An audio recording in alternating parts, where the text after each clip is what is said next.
Hello everyone and thank you for tuning in to another Sempre Milan audio bulletin with me, Ollie. I apologise again that it's been so long since I last did one of these. The last one that I did in fact was taking a look at why Milan can draw inspiration from Inter and above all Napoli in the way that they were going about the summer by making the right managerial appointment, making the right signings, in Napoli's case making use of no European football, and I think it would be fair to say that it's been a case of so far so good. Milan are top of the league, they've just beaten the defending champions. We've got a huge upcoming game against Juventus on Sunday that I think many of us acknowledge as a big litmus test of how much this team have grown under Max Allegri.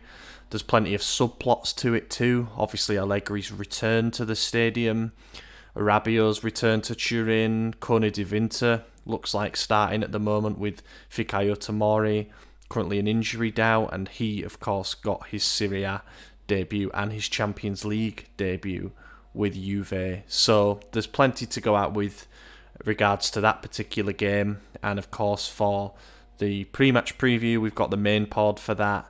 And for the post-match analysis, we'll have the main pod early next week too. So I don't want to spend too long on that.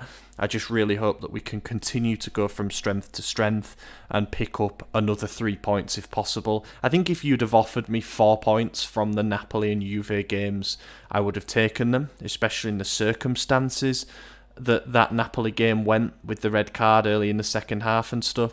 So, by deduction, I might be tempted to turn around and say I'd take a point away at Juve. But I also think that the Bianconeri have shown a few weaknesses this season, particularly from a defensive point of view. And from the full games that I've watched of them, I think there are areas that you can get at them. And they also have some injury doubts too, which is worth thinking about. So if we can extend the winning run, then absolutely brilliant. If we can record another clean sheet, then I back us to win the game.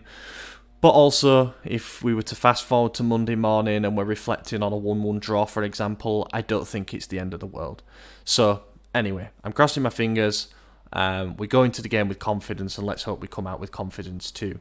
I think a big thing for this team, I appreciate I'm waffling a bit on this before I've even got into the topic, but I think a big thing about this team, and we'll learn a lot about this particular group of players, will be what happens after our next setback. It could be losing at Juventus on Sunday. They've already beaten Inter, for example, and they've looked competitive in pretty much every single game that they've played. It can happen. We could lose to Juventus. But it could also be that we draw at home against Pisa, for example. So we don't know what form that next setback is going to take, but it's about how we respond to that. You can lose that first game against Cremonese and the response has been fantastic. But I want to see what happens when we get knocked out of rhythm again. Do we have the minerals to once again start another winning streak, or is that going to destabilise us when question marks begin to be asked about the team? But anyway, speaking of question marks about the team, I wanted to speak about a topic that was drawn to my attention, I must say, by an article in La Gazzetta dello Sport, which spoke about the top 5 players for Milan so far this season in terms of their usage in minutes. So what I'll do is just read them out in order, and then I think it deserves a bit of a case-by-case breakdown because this all links back to the Allegri Effect. So you've got Fikayo Tomori leading the way on 594 minutes played, and that's across League and Cup.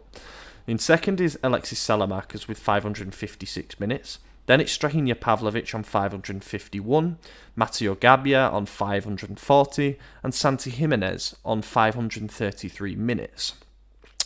What I think is the thing that links perhaps all of them, but certainly 4 of them together, is that at some point in the last 12 months, their future as a Milan player has been uncertain, and there have been a lot of calls for the management to try and upgrade on those particular players. So how have we ended up in this particular position where you've got, let's call it 4 of the top 5 in terms of minutes used, being players that have been the subject of such speculation? I think one of the first explanations is definitely the size of the squad. So Milan have gone into this season, by design, having 19 outfield players because they don't have European competitions, therefore for the vast majority of the season they'll be playing once a week. But